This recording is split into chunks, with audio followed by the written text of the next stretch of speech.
asalaamaaleykum maa ngi nuyu waa ñaari tali Grand Dakar Biscuiterie yi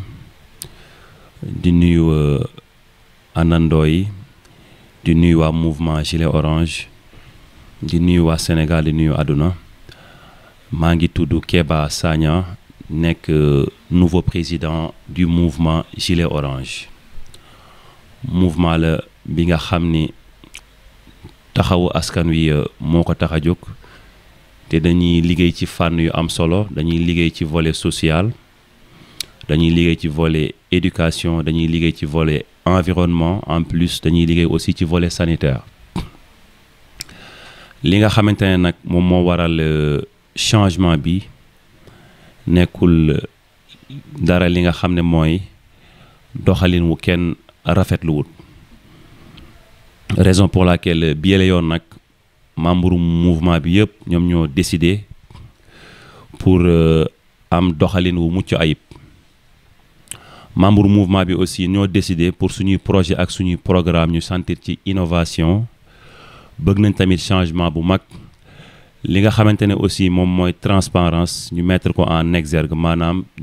jubal jubanti su ko defee suñu projet ak suñu programme mën a am njeexintal wi am solo ci askan wi li nga xamante ne nag moom mooy mouvement gilet orange pour bokk ci amul benn engagement membre bi bu demee ba bokk mouvement gilet orange dafay wéy di doxee charte ya nga xamante ne la ñu teg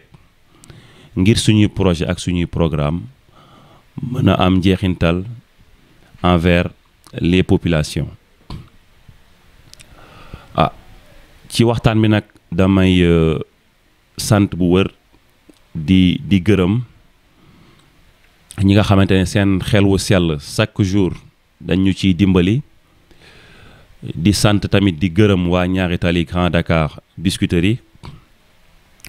fàttewuma aussi ñi nga xam ne ñooy suñuy partenaire fàttewuma tamit sponsor yi autorités yeeg personnalité yi ñu ngi leen di gërëm bu wër ndaxte saa yuñ tegee projet wala programme fas yéene ko jagleel askan wi dañ ci def seen loxo bu baax a baax a baax te ñii ma fi lim nag mënuñu liggéey seppi leen fi ndax ci gox wi lañu bokk may profiter aussi ci occasion bi tamit di rendre hommage suñu benn naataango yi nga xamante ne mu ngi tudd Atemelu Guindo daaw ci waxtu wi la fi bàyyeeku woon ñuy ñaan son âme repose en paix mu nekkoon ki nga xamante ne nit ku baax nit ku servir gilet orange nit ka nga xamante ne amul ak kenn xarma yàlla ci occasion bi tamit damay profito di sant di gërëm bépp membre mouvement gilet orange ndaxte depuis Covid-19 bi ba tey xalaat fu mu gën a rafetee projet wala programme dañ koy teg sur la table waxtaanee ko saytu ko fas yéene ko jagleel askan wi ndax ñun loolu moo ñu tax a jóg moment bi may wax ak yéen it ñu ngi dem ci programme bu am solo mooy distribution pañe ndog yi ñuy faral di def at bu ne bii mooy suñu 5e édition ñu ciy tàllal loxo kenn ku nekk ndax dafa nekk programme bi nga xamante ne askan wi dañu ciy xaar bu baax a baax a baax surtout ñi nga xam ne laa fi lim sànq muy personnalité yi autorité yi waa ñaari tali Grand Dakar Biscuiterie ngir ñun ñëpp ñu mën a ànd xool ñi nga xam ne ñoo gën a yellool pañe yi ñu daal leen koy jagleel ci gërëm bi it du ma fàtte membre mouvement bi comme ni ma ko waxee sànq ci njëlbeen ndax doxalin wi ñuy doxal daf may fàttali rek li jàngalekat bi waxoon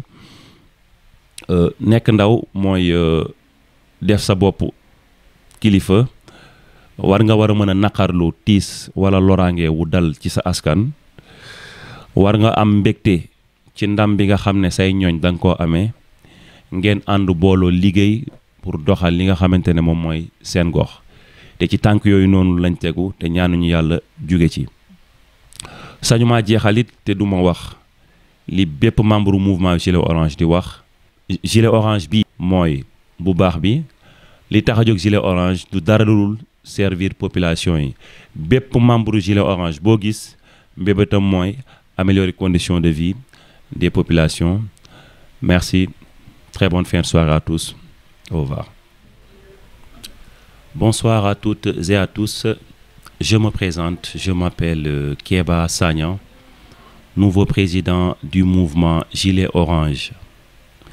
Un mouvement qui s'active sur des volets essentiels pour répondre aux attentes des populations.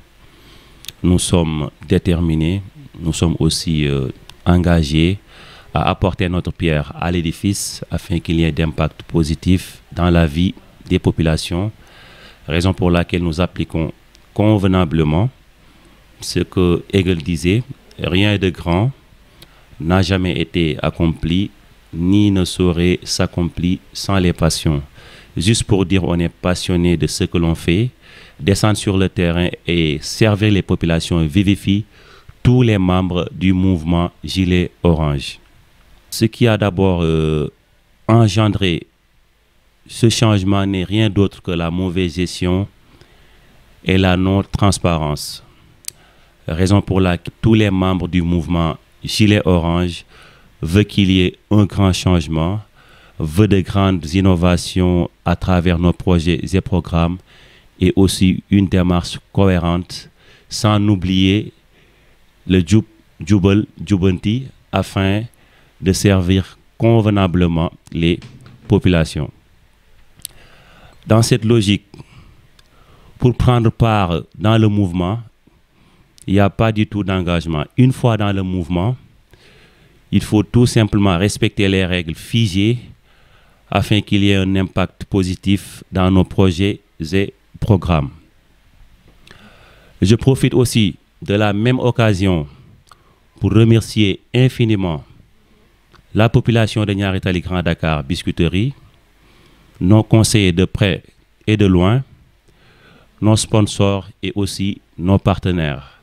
car ils ont mis la main à la pâte pour qu'on puisse arriver à ce niveau. Et pour qu'il y ait aussi un succès imminent, il nous faut la main de ces derniers. Et nous profitons de la même occasion pour les tendre la main afin de nous assister à notre 5e édition, distribution de paniers ndogu aux familles les plus nécessiteuses de la localité. C'est un programme qui nous tient à cœur et les populations nous attendent sur ce programme. Sur ce point, nous rendons hommage à un des éléments importants, essentiels, qui s'appelle Atemelou Guindo, qui nous a quittés l'année passée. Une personne qui avait une intégrité sans faille, une générosité très abondante. Nous ne cessons de prier afin que son âme repose en paix. Je n'ose terminer sans remercier infiniment chaque membre du mouvement Gilet Orange, car depuis sa création, les membres ne cessent de poser des idées nourries, des idées réfléchies sur la table pour améliorer les conditions de vie des populations. Et cela me rappelle ce que Antoine de Saint-Exupéry disait: être homme, c'est être responsable, c'est avoir honte d'une misère qui ne dépend pas de soi, être content d'une victoire que les camarades ont remportée, se sentir en posant sa pierre que l'on contribue à l'édifice du monde. Et on est sur ce chemin, on va continuer à y mettre juste pour servir dignement les populations. Je n'ose terminer aussi sans dire ce que chaque membre du mouvement ne cesse de dire: Gilet Orange bi, moi, Boubar bi, Gilet Orange au service des populations. Les membres du mouvement Gilet Orange sont résolument orientés côté population. Merci, très bonne fin de soirée, au revoir.